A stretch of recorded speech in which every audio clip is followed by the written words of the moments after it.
নমস্কার বন্ধুরা, বাংলা গল্পের সোনাঝুরিতে আজ আমরা শুনব সুকুমার রায়ের একটি মজার গল্প। আজকের গল্প টাকার আপদ। বন্ধুদের কাছে আবেদন, গল্প শুনে ভালো লাগলে সঙ্গে থেকে চ্যানেলটিকে সাবস্ক্রাইব করবেন। বড় মুচি রাত দিনেই কাজ করছে, গুনগুন করে গান করছে। তার মেজাজ বড্ড খুশি, স্বাস্থ্যও খুব ভালো, খেটে খায়, স্বচ্ছন্দে দিন চলে যায়।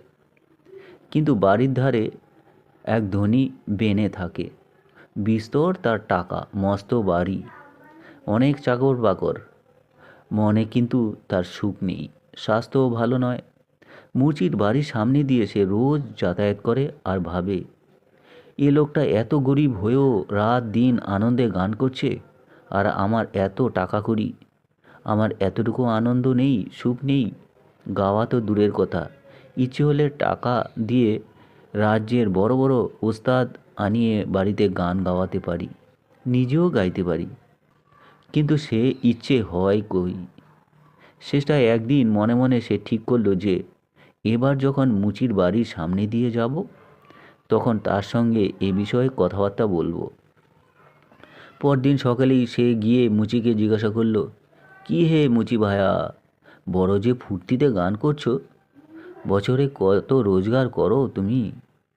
মুচি বলল, সত্যি বলছি মশাই, সেটা আমি কখনো হিসাব করিনি।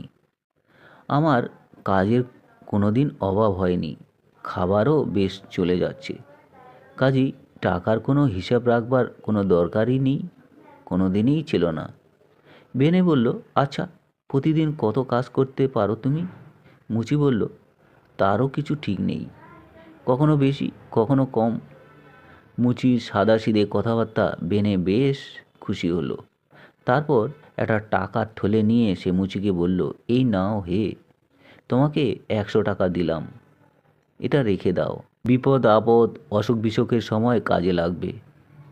মুচির তো ভারী আনন্দ।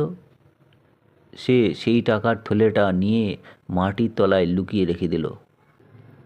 তার জীবনে সে কখনো একসঙ্গে এতগুলি টাকা চোখে দেখেনি।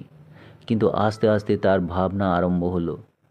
দিনের বেলা বেশ ছিল, রাত্রি হতেই তার মনে হতে লাগলো, ওই বুঝি চোর এসেছে। বেড়ালে ম্যাও করতেই মনে হলো, এই রে, আমার টাকা নিতে এসেছে। শেষটায় তার আর সহ্য হলো না। টাকার থলিটা নিয়ে সে ছুটে বেনের বাড়িতে গিয়ে বলল, এই রইল তোমার টাকা, এর চেয়ে আমার গান আর ঘুম ঢের ভালো।